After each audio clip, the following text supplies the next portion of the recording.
Good afternoon mga idol. Dumating na po pala ang parcel natin galing sa Lazada. Kasi nga po magpapalit tayo ng switch ng ating Razor. Kasi medyo naglulost na siya. Bali galing po siya kay Jones Barbers online shop. Papre po pala sila yung sticker. At ito po yung item na ating order. Kasi nga po nung minsan tayong order sa Lazada, nagkamali po ng item.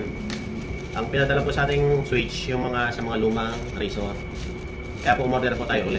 At ito na po ang itsura ng in-order natin. Yan po ang switch.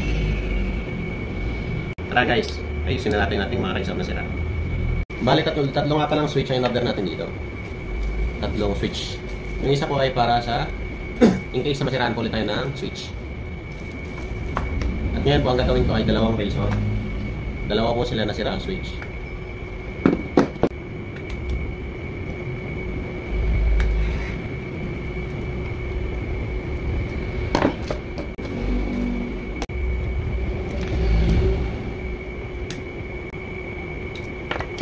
Kung kayo po ay may mga wireless na Razor, ang una po na po kasi malisira dyan ang switch. Kaya in case po nasiraan kayo ng switch, nasa Lazada lang po tayo makakabili ng magagandang quality ng switch. Lalagyan nyo lang po kung anong brand para po makuha nyo yung switch na para sa Razor na kailangan nyo palitan ng switch.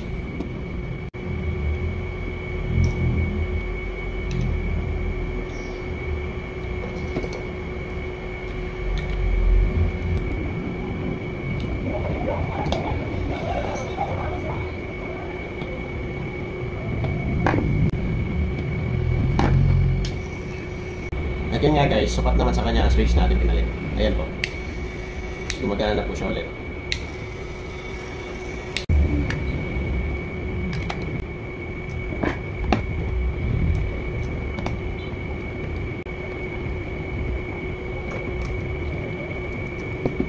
Dito naman po tayo sa pangalawa. Kasi nga po medyo sira ng switch niya. Kailangan po natin palitan.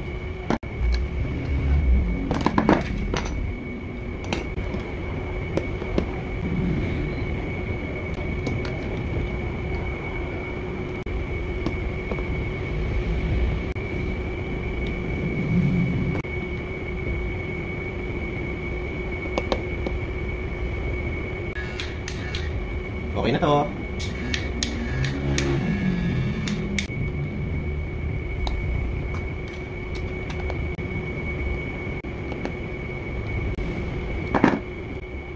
Bali, ang brand nga po ng ating Razor ay W-Mart. Sa mga nagtatanong po kung matibay ba ang W-Mart, sa ilang taon ko pong paggamit ng W-Mart, masasabi ko napakatibay. At unang-una, matagal ang battery life.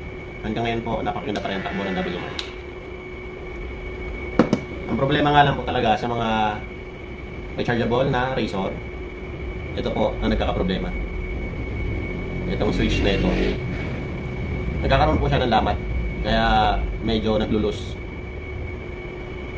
Maraming salamat nga po pala. Jones Barber Online Shop. Thank you, boss. Dahil may sticker kang libre, boss, lalagay natin dito sa Razor.